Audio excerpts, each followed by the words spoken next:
on va étudier dans cette expérience le moment d'une force F, c'est-à-dire l'effet de rotation d'une force F sur ce dispositif, c'est-à-dire ce disque qui est mobile autour d'un axe fixe delta.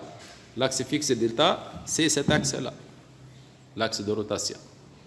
Donc, en vue de face, on a représenté cet axe par un point. Donc, on va voir l'effet de rotation de différentes forces. On a pris, par exemple, une force F1. Donc, on va exercer cette force F1 à travers une masse marquée. La force F1, comme vous remarquez, sa direction, elle se trouve dans un plan situé dans un plan qui est perpendiculaire à l'axe delta, mais sa direction, vous voyez, ne coupe pas l'axe delta.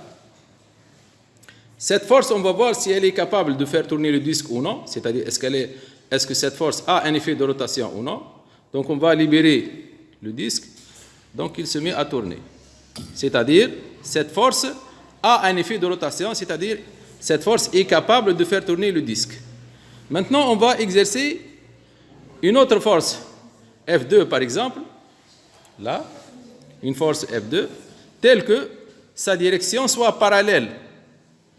Voilà, sa direction soit parallèle à l'axe.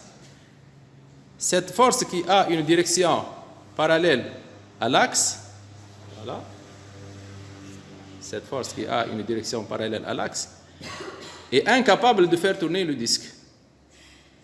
Donc, on peut déduire qu'une force qui possède une direction parallèle à l'axe n'a pas d'effet de rotation.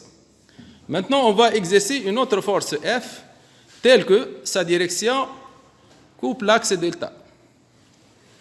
Voilà, cette force, sa direction, si on prolonge la direction de la force F, on constate qu'elle coupe l'axe de rotation delta.